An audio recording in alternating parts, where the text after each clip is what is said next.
Chapter 3. The Lauriston Garden Mystery. I confess that I was considerably startled by this fresh proof of the practical nature of my companion's theories. My respect for his powers of analysis increased wondrously. There still remained some lurking suspicion in my mind, however, that the whole thing was a pre-arranged episode, intended to dazzle me, though what earthly object he could have in taking me in was past my comprehension. When I looked at him he had finished reading the note, and his eyes had assumed the vacant, lackluster expression which showed mental abstraction. "How in the world did you deduce that?" I asked. "Deduce what?" said he, petulantly. "Why, that he was a retired sergeant of Marines." "I have no time for trifles," he answered, brusquely, then with a smile, "excuse my rudeness. You broke the thread of my thoughts, but perhaps it is as well. So you actually were not able to see that that man was a sergeant of Marines?" "No, indeed. It was easier to know it than to explain why I knew it. If you were asked to prove that 2 and 2 made 4, you might find some difficulty, and yet you are quite sure of the fact. Even across the street I could see a great blue anchor tattooed on the back of the fellow's hand. That smacked of the sea. He had a military carriage, however, and regulation side whiskers. There we have the Marine. He was a man with some amount of self-importance and a certain air of command. You must have observed the way in which he held his head and swung his cane. A steady, respectable, middle-aged man, too, on the face of him, all facts which led me to believe that he had been a sergeant." "Wonderful!" I ejaculated.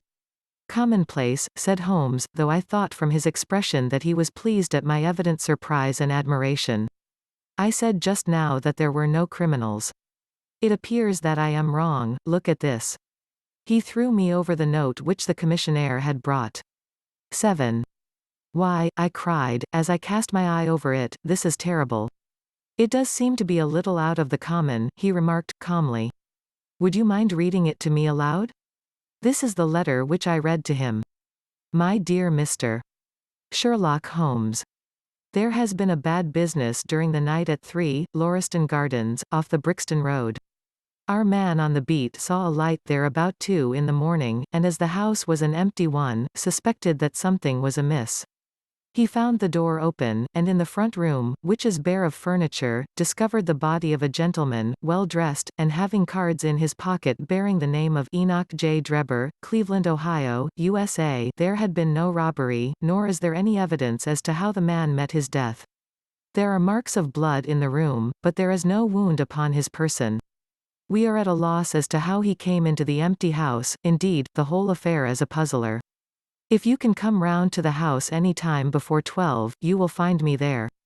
I have left everything in statu quo until I hear from you. If you are unable to come I shall give you fuller details, and would esteem it a great kindness if you would favour me with your opinion. Yours faithfully, Tobias Gregson." "Gregson is the smartest of the Scotland Yarders," my friend remarked. "He and Lestrade are the pick of a bad lot. They are both quick and energetic, but conventional, shockingly so. They have their knives into one another, too. They are as jealous as a pair of professional beauties. There will be some fun over this case if they are both put upon the scent." I was amazed at the calm way in which he rippled on. "Surely there is not a moment to be lost," I cried. "Shall I go and order you a cab?" "I'm not sure about whether I shall go. I am the most incurably lazy devil that ever stood in shoe leather, that is, when the fit is on me, for I can be spry enough at times. Why, it is just such a chance as you have been longing for. My dear fellow, what does it matter to me? Supposing I unravel the whole matter, you may be sure that Gregson, Lestrade, and Co. will pocket all the credit. That comes of being an unofficial personage. But he begs you to help him." "Yes. He knows that I am his superior, and acknowledges it to me, but he would cut his tongue out before he would own it to any third person. However, we may as well go and have a look. I shall work it out on my own hook. I may have a laugh at them if I have nothing else. Come on." He hustled on his overcoat, and bustled about in a way that showed that an energetic fit had superseded the apathetic one. "Get your hat," he said. "You wish me to come?" "Yes, if you have nothing better to do." A minute later we were both in a hansom, driving furiously for the Brixton Road. It was a foggy, cloudy morning, and a dun-colored veil hung over the housetops, looking like the reflection of the mud-colored streets beneath. My companion was in the best of spirits, and prattled away about Cremona fiddles, and the difference between a Stradivarius and an Amati. As for myself, I was silent, for the dull weather and the melancholy business upon which we were engaged, depressed my spirits. "You don't seem to give much thought to the matter in hand," I said at last, interrupting Holmes' musical disquisition. "No data yet," he answered. "It is a capital mistake to theorize before you have all the evidence. It biases the judgment."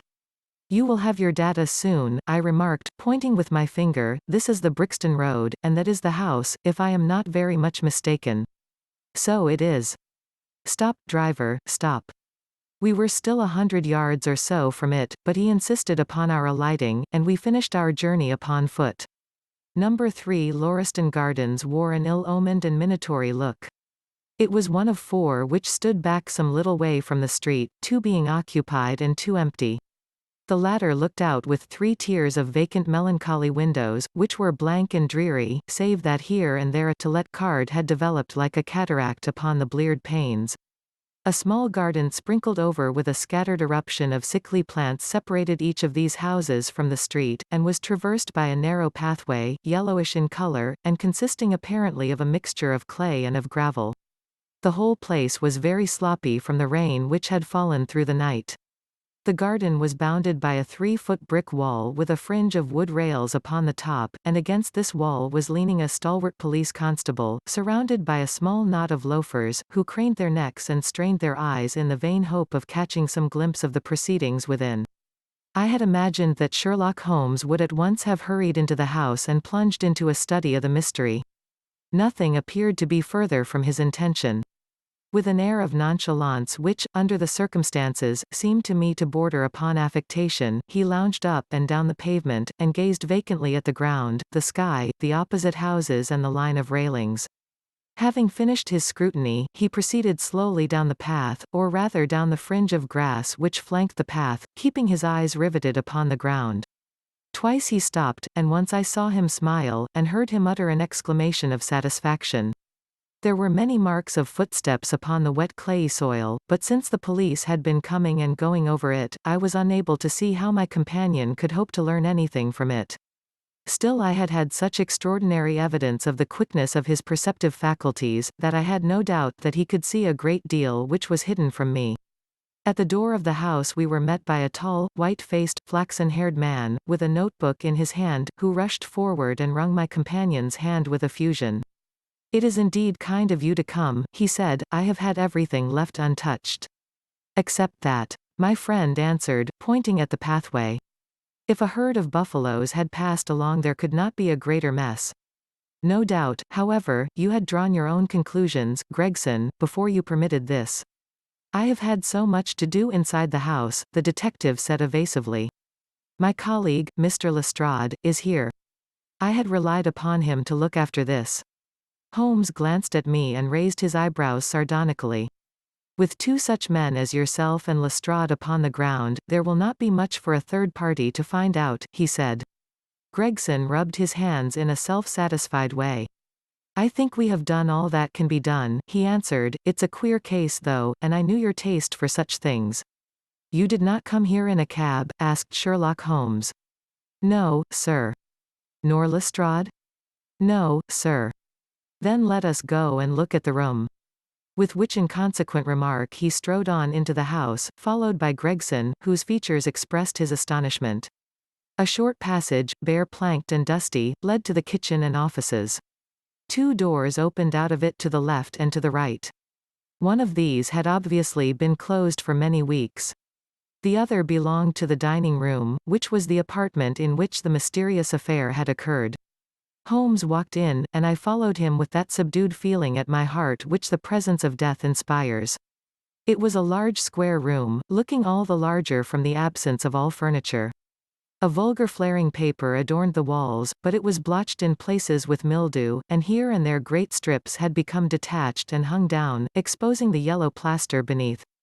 Opposite the door was a showy fireplace, surmounted by a mantelpiece of imitation white marble. On one corner of this was stuck the stump of a red wax candle. The solitary window was so dirty that the light was hazy and uncertain, giving a dull gray tinge to everything, which was intensified by the thick layer of dust which coated the whole apartment. All these details I observed afterwards. At present my attention was centered upon the single grim motionless figure which lay stretched upon the boards, with vacant sightless eyes staring up at the discolored ceiling. It was that of a man about 43 or 44 years of age, middle-sized, broad-shouldered, with crisp curling black hair, and a short stubbly beard. He was dressed in a heavy broadcloth frock coat and waistcoat, with light-colored trousers, and immaculate collar and cuffs. A top hat, well brushed and trim, was placed upon the floor beside him. His hands were clenched and his arms thrown abroad, while his lower limbs were interlocked as though his death struggle had been a grievous one. On his rigid face there stood an expression of horror, and as it seemed to me, of hatred, such as I have never seen upon human features. This malignant and terrible contortion, combined with the low forehead, blunt nose, and prognathous jaw gave the dead man a singularly simious and ape-like appearance, which was increased by his writhing, unnatural posture. I have seen death in many forms, but never has it appeared to me in a more fearsome aspect than in that dark grimy apartment, which looked out upon one of the main arteries of suburban London. Lestrade, lean and ferret-like as ever, was standing by the doorway, and greeted my companion and myself. "This case will make a stir, sir," he remarked. "It beats anything I have seen, and I am no chicken." "There is no clue?" said Gregson. "None at all," chimed in Lestrade. Sherlock Holmes approached the body, and, kneeling down, examined it intently. "You are sure that there is no wound?" he asked, pointing to numerous gouts and splashes of blood which lay all round. "Positive," cried both detectives. "Then, of course, this blood belongs to a second individual, presumably the murderer, if murder has been committed. It reminds me of the circumstances attendant on the death of Van Jansen, in Utrecht, in the year '34. Do you remember the case, Gregson?" "No, sir." "Read it up, you really should. There is nothing new under the sun. It has all been done before." As he spoke, his nimble fingers were flying here, there, and everywhere, feeling, pressing, unbuttoning, examining, while his eyes wore the same far-away expression which I have already remarked upon. So swiftly was the examination made, that one would hardly have guessed the minuteness with which it was conducted. Finally, he sniffed the dead man's lips, and then glanced at the soles of his patent leather boots. "He has not been moved at all?" he asked. "No more than was necessary for the purposes of our examination." "You can take him to the mortuary now," he said. "There is nothing more to be learned." Gregson had a stretcher and 4 men at hand. At his call they entered the room, and the stranger was lifted and carried out. As they raised him, a ring tinkled down and rolled across the floor. Lestrade grabbed it up and stared at it with mystified eyes. "There's been a woman here," he cried. "It's a woman's wedding ring." He held it out, as he spoke, upon the palm of his hand. We all gathered round him and gazed at it. There could be no doubt that that circlet of plain gold had once adorned the finger of a bride. "This complicates matters," said Gregson. "Heaven knows, they were complicated enough before." "You're sure it doesn't simplify them?" observed Holmes. "There's nothing to be learned by staring at it." "What did you find in his pockets?" "We have it all here," said Gregson, pointing to a litter of objects upon one of the bottom steps of the stairs. "A gold watch, no. 97,163, by Barode, of London. Gold Albert chain, very heavy and solid. Gold ring, with Masonic device. Gold pin, bulldog's head, with rubies as eyes. Russian leather card case, with cards of Enoch J. Drebber of Cleveland, corresponding with the EJD upon the linen. No purse, but loose money to the extent of £7.13. Pocket edition of Boccaccio's Decameron, with name of Joseph Stangerson upon the fly-leaf. 2 letters, one addressed to E.J. Drebber and one to Joseph Stangerson. At what address?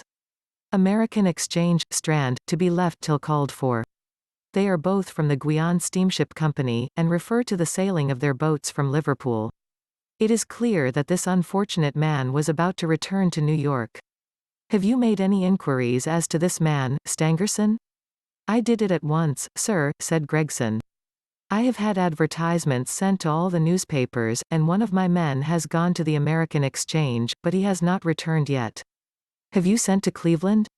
We telegraphed this morning. How did you word your inquiries? We simply detailed the circumstances, and said that we should be glad of any information which could help us. You did not ask for particulars on any point which appeared to you to be crucial? I asked about Stangerson. Nothing else? Is there no circumstance on which this whole case appears to hinge? Will you not telegraph again? I have said all I have to say, said Gregson, in an offended voice. Sherlock Holmes chuckled to himself, and appeared to be about to make some remark, when Lestrade, who had been in the front room while we were holding this conversation in the hall, reappeared upon the scene, rubbing his hands in a pompous and self-satisfied manner. Mr. Gregson, he said, I have just made a discovery of the highest importance, and one which would have been overlooked had I not made a careful examination of the walls. The little man's eyes sparkled as he spoke, and he was evidently in a state of suppressed exultation at having scored a point against his colleague. Come here, he said, bustling back into the room, the atmosphere of which felt clearer since the removal of its ghastly inmate. Now, stand there. He struck a match on his boot and held it up against the wall. Look at that, he said, triumphantly. I have remarked that the paper had fallen away in parts. In this particular corner of the room a large piece had peeled off, leaving a yellow square of coarse plastering. Across this bare space there was scrawled in blood-red letters a single word. RACHE. What do you think of that? Cried the detective, with the air of a showman exhibiting his show. This was overlooked because it was in the darkest corner of the room, and no one thought of looking there. The murderer has written it with his or her own blood. See this smear where it has trickled down the wall. That disposes of the idea of suicide anyhow.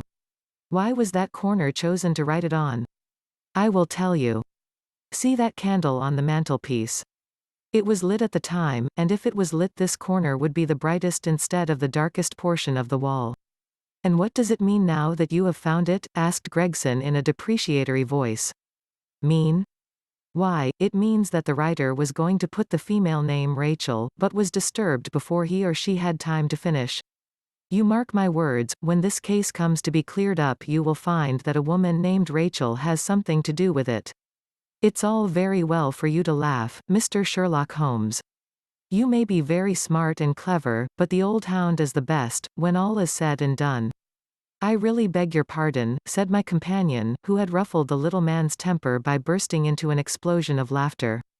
You certainly have the credit of being the first of us to find this out, and, as you say, it bears every mark of having been written by the other participant in last night's mystery. I have not had time to examine this room yet, but with your permission I shall do so now. As he spoke, he whipped a tape measure and a large round magnifying glass from his pocket.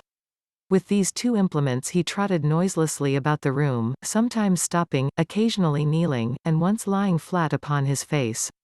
So engrossed was he with his occupation that he appeared to have forgotten our presence, for he chattered away to himself under his breath the whole time, keeping up a running fire of exclamations, groans, whistles, and little cries suggestive of encouragement and of hope. As I watched him I was irresistibly reminded of a pure-blooded well-trained foxhound as it dashes backwards and forwards through the covert, whining in its eagerness, until it comes across the lost scent. For 20 minutes or more he continued his researches, measuring with the most exact care the distance between marks which were entirely invisible to me, and occasionally applying his tape to the walls in an equally incomprehensible manner. In one place he gathered up very carefully a little pile of grey dust from the floor, and packed it away in an envelope. Finally, he examined with his glass the word upon the wall, going over every letter of it with the most minute exactness. This done, he appeared to be satisfied, for he replaced his tape and his glass in his pocket. They say that genius is an infinite capacity for taking pains, he remarked with a smile. It's a very bad definition, but it does apply to detective work. Gregson and Lestrade had watched the maneuvers of their amateur companion with considerable curiosity and some contempt. They evidently failed to appreciate the fact, which I had begun to realize, that Sherlock Holmes' smallest actions were all directed towards some definite and practical end. What do you think of it, sir? They both asked. It would be robbing you of the credit of the case if I was to presume to help you, remarked my friend. You are doing so well now that it would be a pity for anyone to interfere. There was a world of sarcasm in his voice as he spoke. If you will let me know how your investigations go, he continued, I shall be happy to give you any help I can. In the meantime, I should like to speak to the constable who found the body. Can you give me his name and address? Lestrade glanced at his notebook. John Rance, he said. He is off duty now. You will find him at 46 Audley Court, Kennington Park Gate. Holmes took a note of the address. Come along, doctor, he said, we shall go and look him up. I'll tell you one thing which may help you in the case, he continued, turning to the two detectives. There has been murder done, and the murderer was a man. He was more than 6 feet high, was in the prime of life, had small feet for his height, wore coarse, square-toed boots and smoked a Trichinopoly cigar. He came here with his victim in a 4-wheeled cab, which was drawn by a horse with 3 old shoes and 1 new one on his off foreleg. In all probability the murderer had a florid face, and the fingernails of his right hand were remarkably long. These are only a few indications, but they may assist you. Lestrade and Gregson glanced at each other with an incredulous smile. If this man was murdered, how was it done? Asked the former. Poison, said Sherlock Holmes curtly, and strode off. One other thing, Lestrade, he added, turning round at the door, RACHE, is the German for revenge, so don't lose your time looking for Miss Rachel. With which Parthian shot he walked away, leaving the two rivals open-mouthed behind him.